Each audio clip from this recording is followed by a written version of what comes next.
안녕하세요. 얼마 전 홀로서기에 성공한 30대 후반 여성이에요. 저를 이용하기만 하려던 시댁과 손절한 사연 한번 들어보시겠어요? 저는 남편보다 8살 어려요. 그리고 그 이후로 결혼 전 시모가 결혼을 반대했었죠. 웃긴 건 그때 당시 제 나이가 20대 후반이었다는 거예요. 절대 어린 나이가 아닌데 그래도 시모는 결혼을 반대하더군요. 그리고 시모도 시부와 10살이나 차이가 나는데 말이죠. 결혼을 안 했더라면 차라리 나았을 텐데 어쩌겠어요. 그때는 둘이 로미오와 줄리엣이라도 된 것 같은 기분이었거든요. 반대하면 더 타오른다더니 옛말 하나 틀린 거 하나 없더군요. 남편이 처음이자 마지막으로 한 번만 만나보라며 자기 부모님을 설득했고 결국 저는 시부모를 볼 수 있게 됐어요. 그래, 내 듣기로는 아버지께서 몇 해 전에 돌아가셨다고? 네, 제가 대학 들어가고 나서 암 때문에 입원하셨다가 결국 돌아가셨어요. 어머니께서 고생이 많으셨겠구나. 네, 일하시느라 바쁘셔서 자주 병원에 오지는 못하셨지만 아버지 돌아가실 때까지 병간호하면서 어머니도 도와드렸어요. 그러자 입 꾹 다물고 아무 말 안 하던 시모가 갑자기 끼어들어 묻더군요. 네가 아버지 병간호를 다 했다고? 암이라고 해도 연명치료로 꽤 오랫동안 병원에 계셨을 텐데 얼마 동안 병간호 해드린 거야? 2년 반 정도요. 어머나, 긴 병에 효자 없다는데 어떻게 그렇게 오랫동안 간병을? 너무 어려서 걱정했더니 다 큰 어른이었네. 어린 아가씨가 어른 공경할 줄도 알고 참 기특해. 그런 것도 모르고 나는 여태까지 철없는 어린애라고만 생각했어. 앞으로 자주 놀러와요. 이렇게 참한 아가씨라면 괜찮겠네. 이야기를 나누는 사이에 시모는 급격히 태도를 변경한 느낌이었어요. 친정아버지 병시중을 오래 들었다는 말에 어른을 잘 모시는 것처럼 보였나 봐요. 아버지 아프셨을 때는 제가 대학생이라 시간이 많이 남았었거든요. 그리고 저 말고 시간 뺄 수 있는 사람도 없었고요. 만약 일하고 있었다면 병간호를 못 해드렸을 수도 있겠죠. 그렇지만 그 일을 통해 시모에게 인정받게 되어 잘 됐다고 생각했어요. 그렇게 가까스로 시댁의 인정을 받고 당당히 결혼을 할 수 있었죠. 시모의 결혼식 낙에 어떤 꿍꿍이가 숨어 있다는 것도 모르고요. 그때는 그저 어른들 잘 모시면 되겠지 하며 편하게 생각했던 것 같아요. 그렇게 결혼을 하고 나이가 많은 남편 때문에 이세를 좀 빠르게 갖기로 했어요. 그런데 생각보다 자연 임신이 잘 안 되더군요. 제 나이가 많은 편이 아닌데 임신이 잘 안 되니 가족들은 걱정하기 시작했어요. 게다가 결혼 후 3년 차에 난임병원을 찾으려고 했는데 그 계획도 무산돼 버렸어요. 시부가 뇌졸중으로 쓰러졌다는 연락을 받았거든요. 산부인과 예약을 취소하고 급히 시부가 있는 병원으로 달려갔죠. 남편은 의사와 간호사에게 붙들려 시부 상태에 대한 이야기를 듣고 있었어요. 그러던 중 시모가 다가와서 그러더군요. 아가, 네 시아버지 뇌졸중으로 실려온 거야. 당분간 입원해 있어야 하고 병원에서 통합 간병인지 뭔지를 해준다는데 네 시아버지가 워낙 깔끔한 성미잖니. 바로바로 원하는 거 안 해주면 짜증내고 기분도 많이 안 좋아질 텐데 걱정이다. 나는 늙어서 힘도 없고 아는 것도 없으니 의지가 안 될 거고. 그러니 네가 시아버지 병수발 좀 들 수 있겠니? 아버님 태어나시고 나서요? 아니, 태어나려면 아직 한참 멀었어. 그 전에 병원에서 돌봐줄 사람이 필요해. 더 할 필요는 없고 딱 네 아버지 병간호했던 것만큼만 하면 돼. 아, 그러면 일 끝나고 와서 저녁에 봐드리면 될까요? 저녁에? 제대로 병간호하려면 일 그만둬야지. 저녁에만 필요한 거면 뭐하러 너한테 부탁하겠니? 그러니까 잘 좀 부탁한다. 네가 해본 적이 있다니 이렇게 부탁하는 거야. 일을 그만두라고요? 그건 남편이랑 상의해봐야 할 것 같아요. 저희 결혼하면서 집 산다고 지금 대출금도 많이 남았고요. 당장 일을 그만두면 수입이 확 줄어서 큰일인데. 예, 네 남편이 그 정도 능력도 없겠니? 아버지가 아픈데 돈 때문에 뭐라 하진 않겠지. 그럼 일 언제부터 그만둘지 알아보고 연락 다오. 최대한 빨리 그만두고 간호 좀 해드려. 벌써부터 짜증을 내서 큰일이야. 시모는 제가 무조건 병수발을 들 거라는 생각을 하고 있더군요. 마음이 참 착잡했어요. 애를 가지려면 병원을 꼬박꼬박 다녀야 하는데 시부 병수발을 들라니. 매일매일 병수발을 들다 보면 2세 계획은 무산되고 애 없이 몇 년을 더 있어야 할 테니까요. 게다가 중간에 애가 생겨도 문제였죠. 임신했다고 병수발을 들게 하지 않으리라는 보장도 없잖아요. 혼자 아무리 고민해봐야 답은 안 나오니 일단 남편에게 말해보기로 했어요. 오빠, 어머님이 나더러 아버님 병간호하래. 내가 경험이 있으니까 부탁하신 것 같은데 우리 2세 계획은 좀 미뤄질 것 같은데 괜찮아? 괜찮지. 근데 정말로 아버지 병간호 해주려고?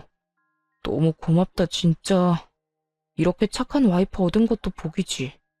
엄마는 나한테 고마워야 한다니까. 요즘 세상에 누가 시아버지 간병을 해? 근데 어머님께서 일 그만두고 아버님 병수발 들라고 하셔. 둘이 벌어도 생활비 많이 빠듯한데 어머님은 하루 종일 봐주길 원하시더라고. 뭐? 네가 일을 왜 그만둬? 저녁에만 병원에 가면 되지. 엄만 도대체 무슨 생각이신 거야? 일 그만두는 건 안 돼. 지금 들어가는 돈이 얼만데. 우리 결혼할 때 쓴 돈도 빨리 갚아야 한다고. 그럼 어떻게 할까? 그냥 저녁에만 돌봐드려도 되겠어? 그런데 어머님이 그렇게 말씀하셨으니 오빠가 대신 이야기 좀 해줘.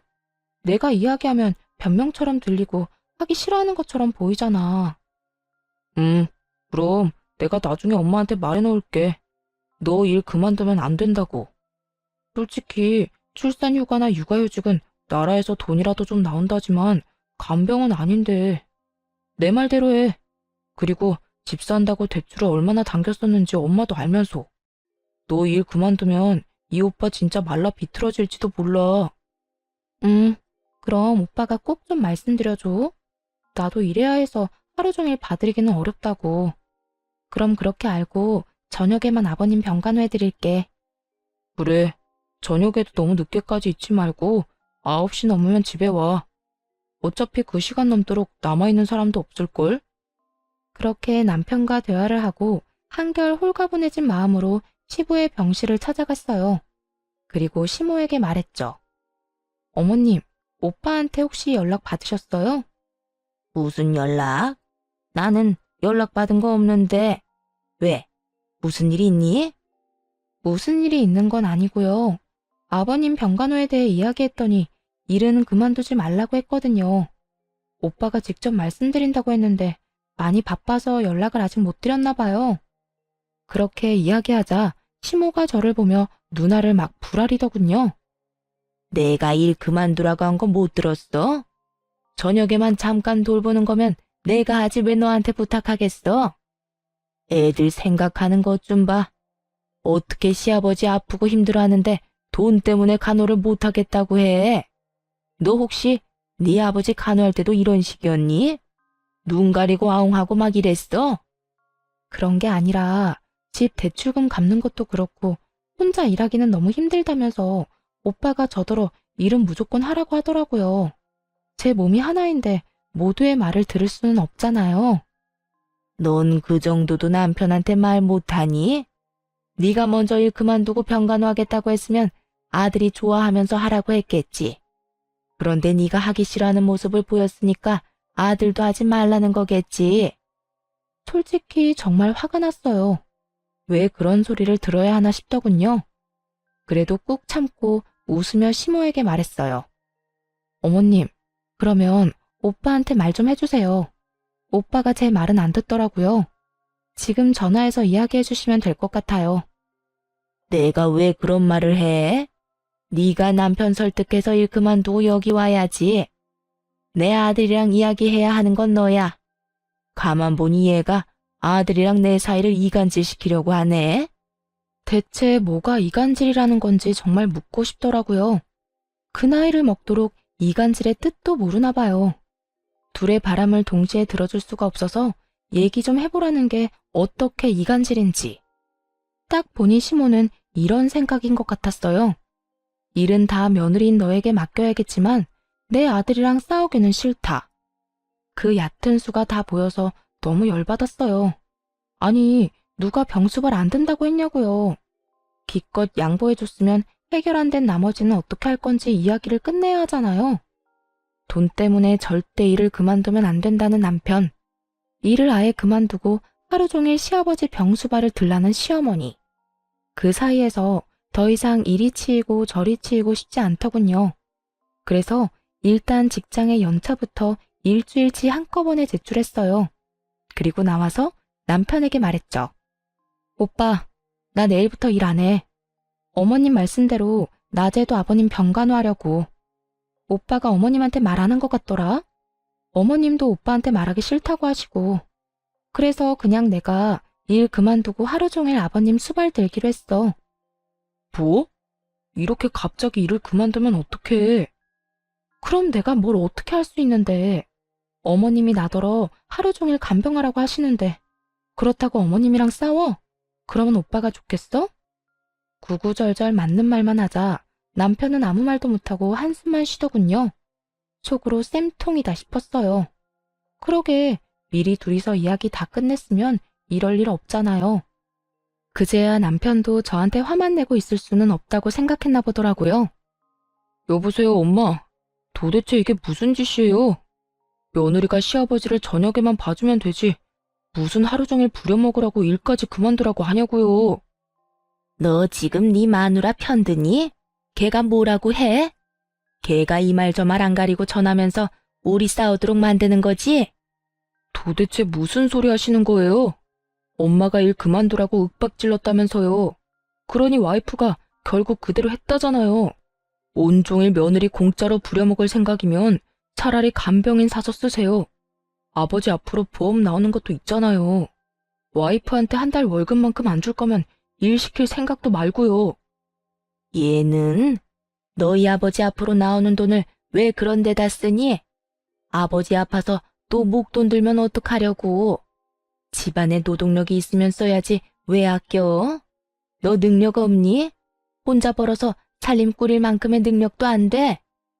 제가 결혼할 때 뭐 부모 덕이라도 봤어요?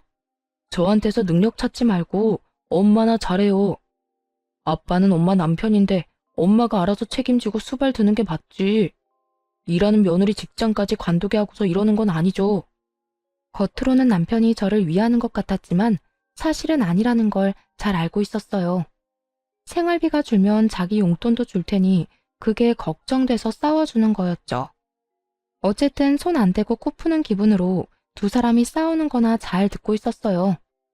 네가 이렇게까지 말이 안 통하는 인간인지 처음 알았네. 어떻게 네 아버지가 아픈데 생판 모르는 남을 간병인으로 쓰라고 할 수가 있어? 그것도 아버지 보험금으로. 아버지가 아플 때를 대비해서 들어놓은 보험이잖아요. 이럴 때 안 쓰면 언제 써요? 엄마야말로 공짜로 며느리 막 가져다 쓰지 마세요. 저녁에 잠깐 가서 봐준다는 것도 겨우 시간 내는 거였는데. 남편은 정말로 자기 혼자 외벌이 할까봐 걱정됐는지 적극적으로 나서더군요. 결국 시모는 아들한테 밀려서 돈 주고 간병인을 쓰게 됐죠. 그리고 싸우다가 의가 상했는지 저녁에도 병간호하러 오지 말라고 하더군요. 결과적으로는 매우 잘 된 거죠. 그렇게 저는 직장도 지켰고 시부 간병도 안 하게 됐어요. 시부는 1년 정도 입원해 있다가 퇴원했어요. 그 1년 동안은 재활치료할 겸 요양병원으로 옮겨가고 있었고요. 뇌졸중 걸린 분들 특유의 걸음걸이로 걷게 되셨지만 심한 정도는 아니었어요. 집으로 와서는 시모가 시부 수발을 들었어요. 그때도 시모가 대신 수발을 들어달라고 했는데 남편이 사전에 거절했거든요. 그런데 잘 지내는 듯 했던 시부가 3년 만에 다시 입원하게 됐어요. 또다시 뇌졸중으로 이번에는 반대쪽 뇌에 문제가 생겼다더군요. 안타까운 소식에 적극적으로 병간호에 나서기로 결정했죠. 그 사이 남편이 승진을 해서 월급도 올랐고 저는 파트타임으로 시간을 줄여서 일하고 있었거든요. 오전에만 일을 하니 오후부터 저녁에는 시간을 충분히 낼 수 있었어요. 그렇게 하겠다고 전했는데 시모는 고마움의 표시를 전혀 하지 않더군요. 마치 당연한 일을 한다는 듯이 말이죠. 그리고 시부를 저에게 맡겨두고는 병원에 와보지도 않았어요. 그래도 오전에는 시모가 와 있을 줄 알았는데 아예 발걸음조차 안 하더군요. 그렇게 저 혼자만 시부 간병하고 의료진 이야기를 듣고 시부에게 필요한 것들을 준비하는 나날이었어요. 게다가 남편도 많이 바쁜지 매일같이 야근하고 병문안도 제대로 오질 못하더라고요. 그 상태로 2달 정도 흘렀는데 어느 날부터 시모가 함께 간병하기 시작하더군요. 뭐 힘쓰는 일은 제 몫이었고 시모는 그냥 의료진 말 정도만 듣긴 했지만요. 문제는 시모가 사람을 괴롭게 만든다는 거였어요. 얘, 이거 좀 문제 있어 보이지 않니? 가서 간호사한테 이야기하고 오너라. 그리고 이게 뭐야? 옆에 좀 치우고 살아. 무슨 서랍에 네 물건만 한가득하니? 이렇게 사사건건 짜증을 마구 냈죠. 하루는 집에 잠깐 갔다 와야 할 일이 있어서 시모에게 말했거든요. 어머님, 저 잠깐 집에 다녀와야 하는데 아버님 잠깐만 봐주세요. 한 30분이면 돼요. 그날은 사실 남편 생일이라 남편이 오기 전에 미역국이라도 만들어 두려고 했어요. 남편이 야근을 한다길래 저녁 시간 맞춰서 집에 잠깐 가려고 했는데 시모가 갑자기 저를 붙잡더군요. 집에는 갑자기 왜 가니? 여기 지금 할 일 안 끝난 거 안 보여? 어머님, 오늘 그이 생일인데 야근한대요. 미역국이라도 먹여야죠.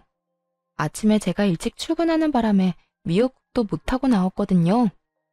참나, 지가 알아서 사 먹었겠지. 한 번쯤 안 먹어도 큰일 안 생긴다. 오늘 너희 시아버지 심기가 불편해 보이니까 저녁까지 있다가 가. 걱정되면 내가 아들한테 전화해주마. 다 큰 놈이 미역국 정도는 알아서 먹겠지. 시모의 말에 좀 의아해졌어요.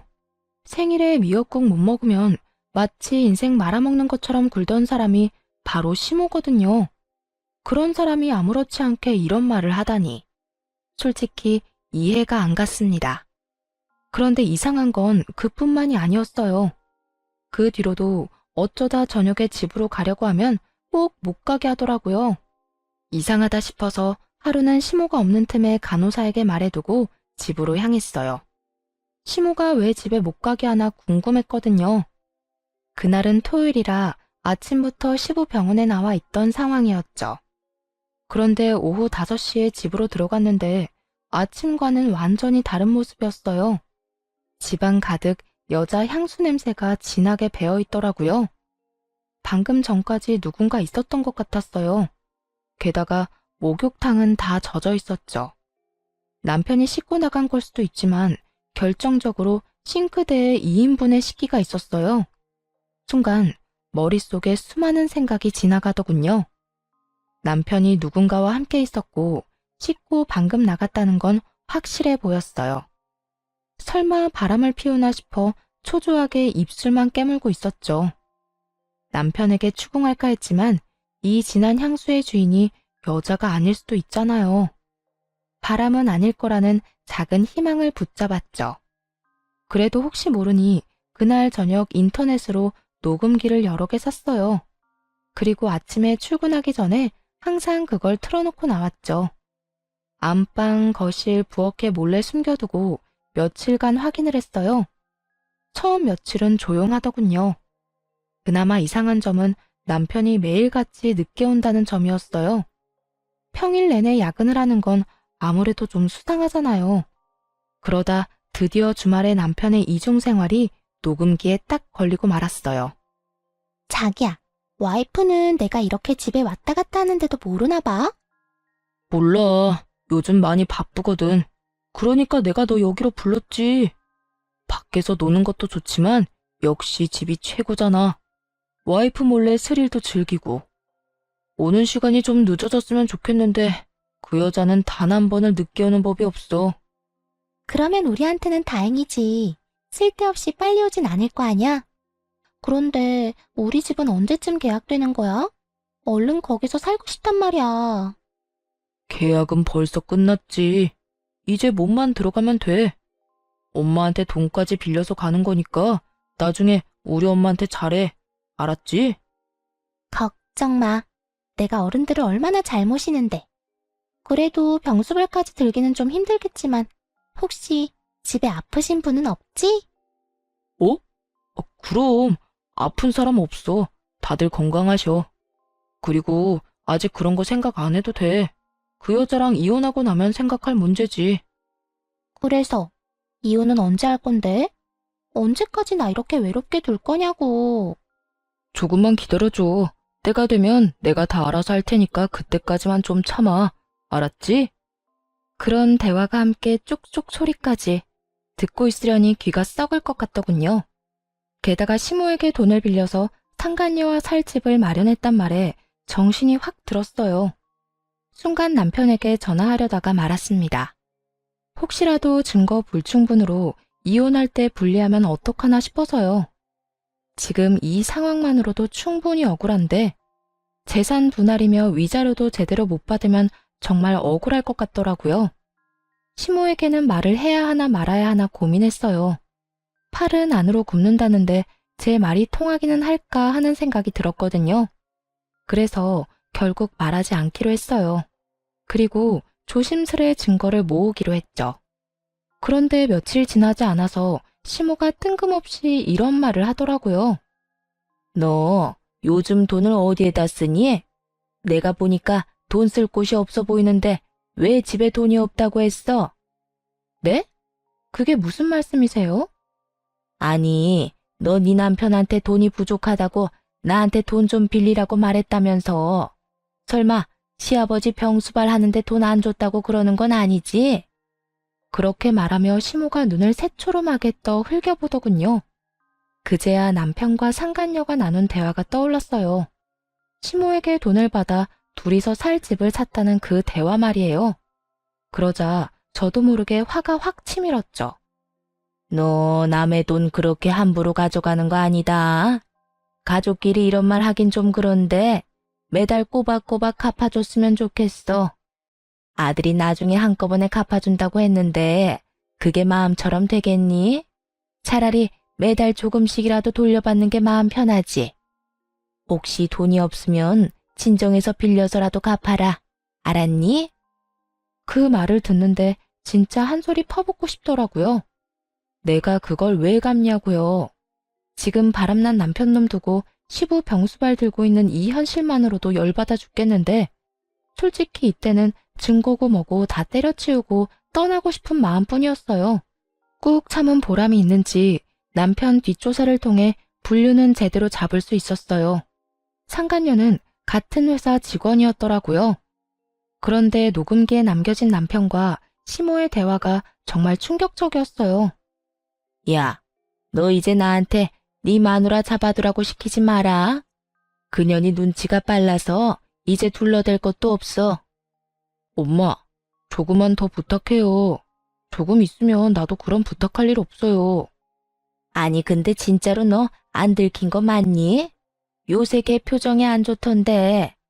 너 바람난 거 들키면 네 마누라가 시아버지 간호한다고 하겠어? 지금 당장 때려치우고 나가겠지. 아직 열심히 간호하고 있는 거 보면 모른다니까. 어차피 아버지 돌아가시면 그 여자 필요도 없어질 텐데 그때 돼서 이혼하자고 하면 지가 뭐 어쩌겠어요. 그러니까 좀만 참아요. 엄마도 편하고 좋잖아. 두 사람이 같이 짠 거였더라고요. 남편 놈은 외도 숨기려고 시모 이용했고 시모는 시부 간병 안 하려고 남편 도와 저를 붙잡아 둔 거고 둘 다 그 나물의 그 밥처럼 폭삭 상한 인간들이었죠. 며칠 후 남편에게 아무 이유도 되지 않고 이혼하자고 말했죠. 증거를 들고 있으면서도 상간녀 이야기는 꺼내지도 않았어요. 왜냐고요? 그래야 남편 놈도 뒤통수 맞은 제 기분에 반이라도 느낄 테니까요. 갑자기 무슨 이혼이야? 왜 그러는데? 아버지 병수발 드는 게 힘들어? 그러면 이달까지만 하고 그만둬도 돼. 이달 말이면 집 공사라도 끝나는 모양인가 보더군요. 그러니 우리 집을 외도 장소로 이용할 필요도 없을 것이고요. 대답도 안 하자 남편이 답답한 듯 캐묻더군요. 진짜 이럴 거야? 대답 좀 해봐. 왜 이혼하자는 건데? 당신이 생각해봐. 내가 왜 이혼하고 싶은 건지. 그렇게 말하니 더 미칠 것 같았나 봐요. 그러거나 말거나 남편 놈은 놔두고 그 다음날 바로 변호사 선임부터 했어요. 그리고 이혼 소송을 진행하기로 했죠. 변호사 선임한 날부터 당연히 시부 병간호는 하러 가지 않았어요. 발길을 뚝 끊었더니 시모에게서 전화가 오더군요. 전화를 받을 생각도 없었지만 사실 전화를 받을 수가 없는 상황이었어요. 왜냐하면 상간녀를 만나야 했거든요. 남편을 시부에게로 보내놓고 상간녀를 만나 잠깐 이야기하자며 카페로 갔어요. 남편과 같은 회사를 다니는 건 알고 있었으니 그 앞에서 기다렸죠. 그 여자는 상간녀 주제에 상당히 당당하더군요. 그래서 무슨 일로 찾으셨어요? 저희가 사귀는 사이인 건 이미 아시는 것 같은데 할 말 있으면 그이랑 하세요. 저는 할 말 없으니까. 죄송한데 남편이랑은 얘기가 안 통해서 여기 온 거예요. 당신한테 말하는 게 더 빠를 것 같아서. 헤어져라 이딴 소리 할 거면 그냥 가세요. 우리는 안 헤어져요. 그 사람이 나 좋다고 결혼까지 하자는데 우리가 왜 헤어져요? 그러니까 이상하잖아요. 제가 남편한테 이혼해달라고 했는데 그 인간이 안 해주겠대요. 왜 그런지 좀 물어봐 주실래요? 평온하게 그렇게 말하자 여자가 잠깐 당황한 듯 말을 못하더군요. 그러더니 뻣뻣하게 웃으며 그랬어요. 그런 이야기하면 내가 흔들릴 거라고 생각했나 본데 착각이거든요. 어디서 헛소리를. 헛소리 아니니까 그쪽이 내 남편 설득해줘요. 내가 진짜로 이혼해준다니까? 정말이야? 거짓말인데 나한테 이러는 거면. 진짜로 맹세코 이혼해준다니까요? 아니면 녹음이라도 할래요? 증거로 쓸 수 있게. 내가 그 사람이랑 이혼하길 원한다는 증거 필요하잖아요. 좋아요. 그럼 녹음해요. 그 사람이랑 나 갈라놓지 말고 조용히 헤어져 주는 걸로. 솔직히 우리가 떳떳한 사이는 아니지만 그렇다고 사랑도 안 하는 그쪽이랑 계속 사는 건 또 아니잖아요.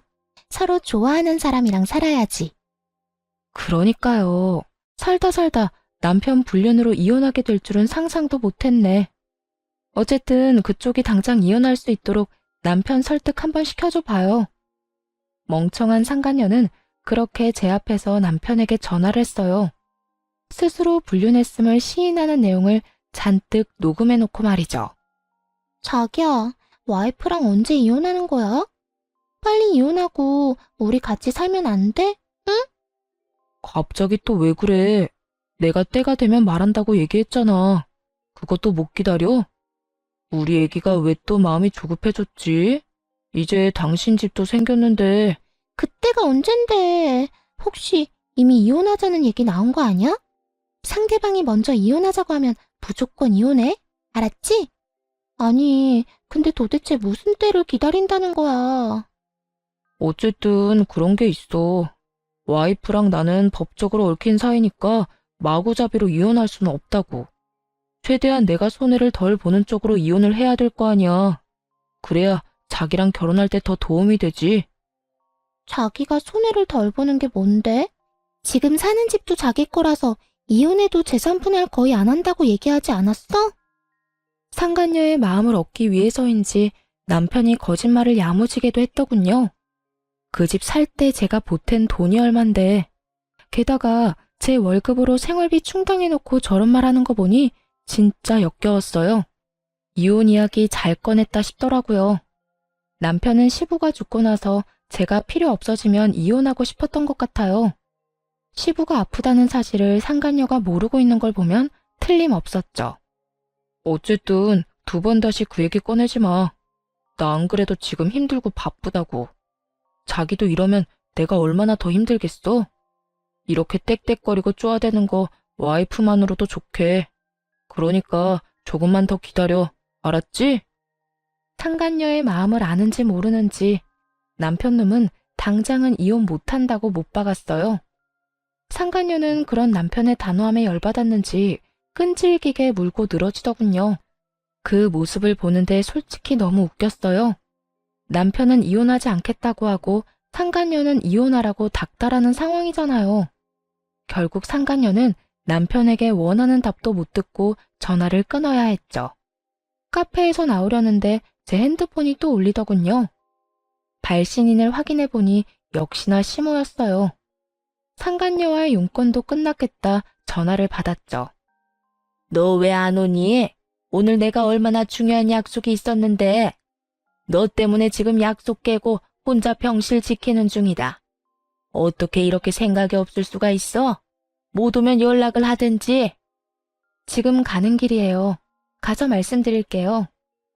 딱 그 말만 하고 전화를 끊고서 시부가 있는 병원으로 향했어요. 병실에 들어갔더니 시모가 미친 듯이 화를 내더군요.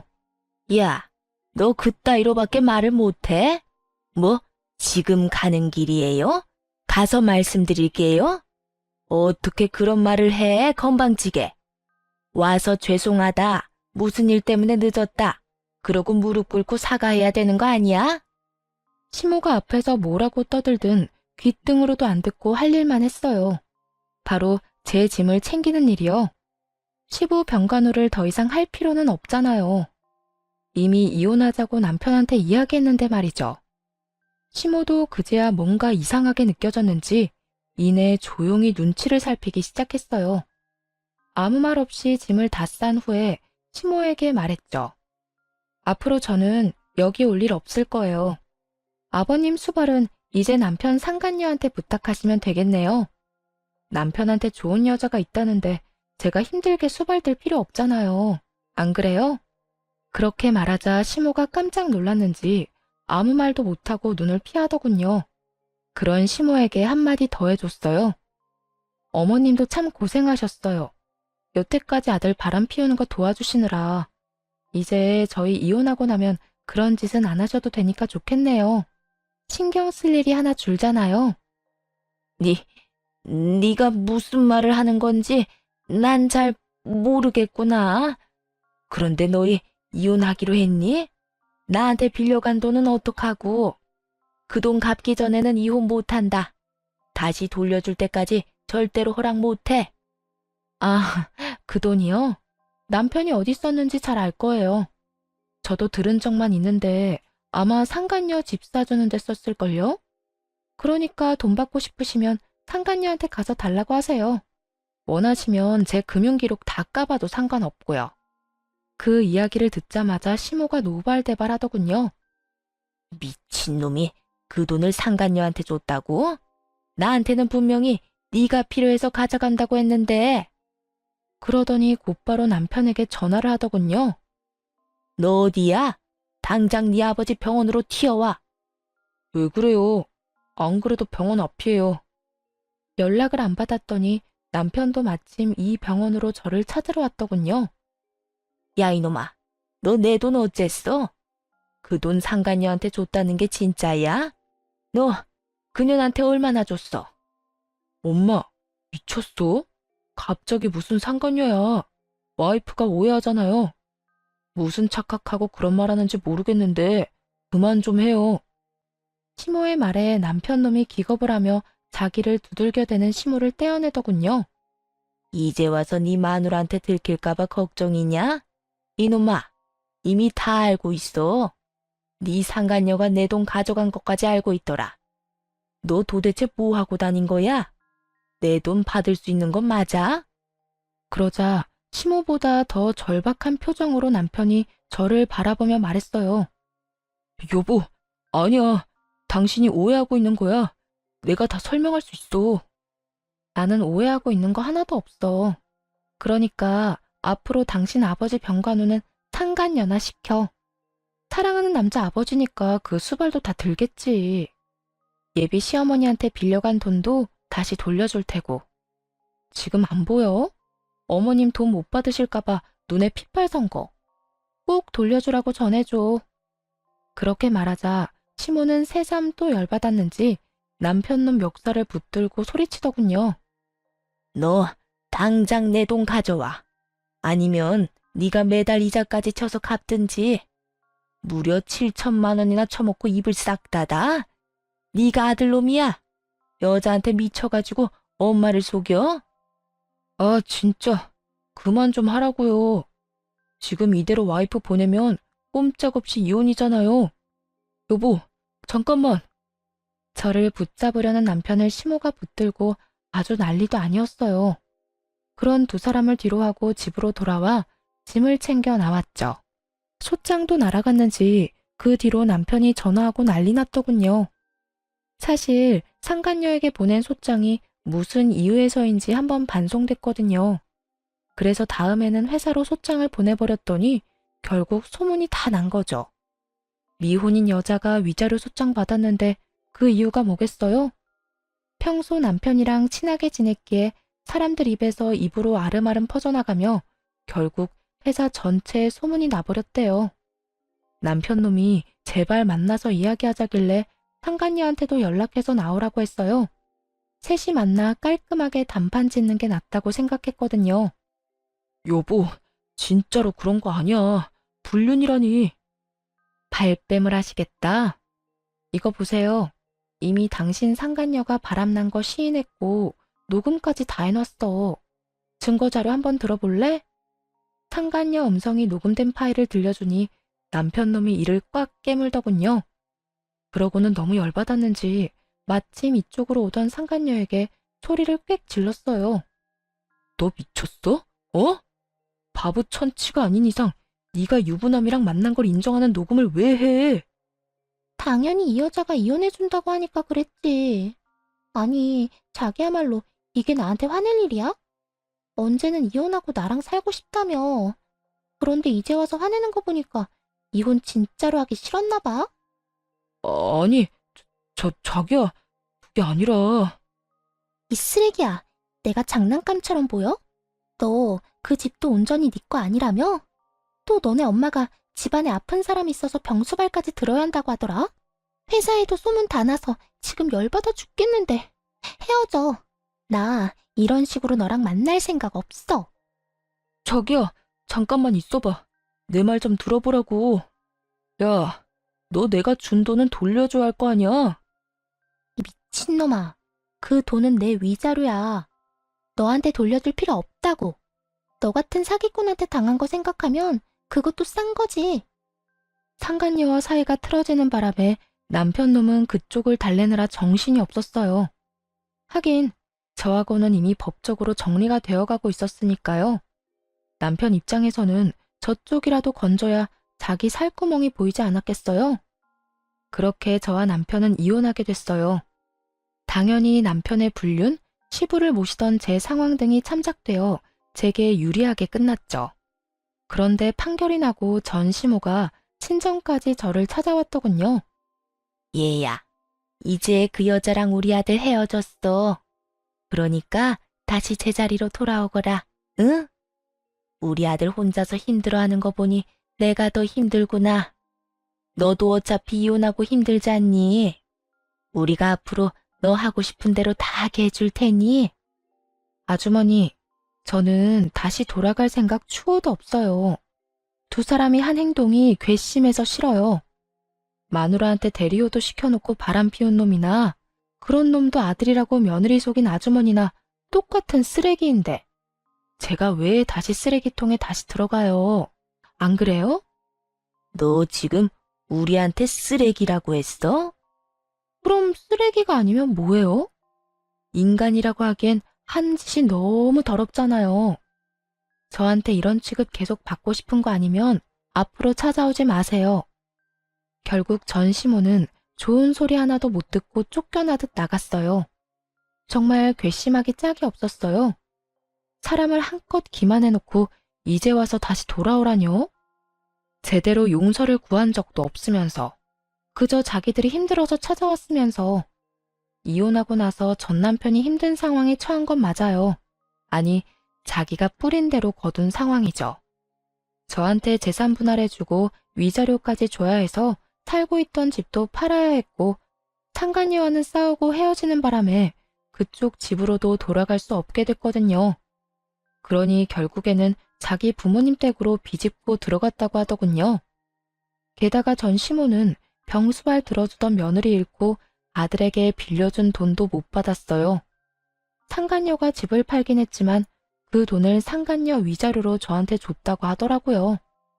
상간녀는 자기 돈으로는 절대 줄 생각 없다고 말했다고 하고요. 전 남편에게는 그게 말도 안 되는 일이었나 봐요. 헤어졌으니까 상간녀 위자료는 네가 내라며 상간녀를 엄청 쫓아다녔다고 하더군요. 그렇게 죽고 못 살 것처럼 사랑하더니 한순간에 죽일 것 같은 원수지간이 된 게 웃기지도 않았어요. 저딴 가벼운 사랑 때문에 제 인생이 망가지다니 조금 씁쓸하기도 했어요. 얼마 전에 전 시부가 입원한 병원에 간 적이 있어요. 가까운 지인 한 분이 입원하게 돼서 병문안을 하러요. 그런데 하필 전 시부 병실과 가까웠는지 안에서 얘기하는 소리가 다 들리더군요. 전 시모와 전 남편 목소리였어요. 너 내 돈 언제 갚을 거냐? 능력도 없는 놈이 개집질하다가 이혼당하고 돈까지 날려? 너를 믿은 내가 바보지. 그 돈이 어떤 돈인데? 내 노후자금 탈탈 털어서 상간녀한테 갖다 바친 네 놈이 제일 나빠 이놈아. 그러는 엄마는 뭐 잘한 거 있어? 아버지 병수발 들어야 하는 건 왜 그 여자한테 미리 말해가지고. 그 여자랑 헤어졌으니까 그 돈을 못 받은 거지. 아우, 진짜 미쳐서 돌아버리겠네. 아니, 뭔 도둑질도 손발이 맞아야 하지. 사람의 탈을 쓰고 어떻게 저렇게 막말을 할 수가 있을까요? 그냥 두 사람 다 참 힘겹게 사는구나 싶었어요. 시모는 아침부터 저녁까지 시부 간병하느라 힘들어 죽고 남편 놈은 여자도 잃고 돈도 잃고 직장에서 퇴사 권유까지 받았다고 하더군요. 결국 권고사직으로 퇴사했다는데 지금쯤 두 사람이 반성은 하나 궁금하긴 하네요. 몇 번이고 연락이 왔지만 다 거절했어요. 저도 이제는 제 인생 살아야 하지 않겠어요? 한동안은 후련하기도 했지만 눈물도 많이 흘리며 지냈어요. 사랑을 잃어서 아프다기보다는 배신당한 아픔이 참 컸거든요. 다른 사람을 이제 믿을 수 있을까? 의문이 들기는 하지만 그래도 아직 세상에는 좋은 사람도 많다는 걸 믿고 싶네요. 긴 글 읽어주셔서 감사합니다. 모두 행복한 하루 되세요.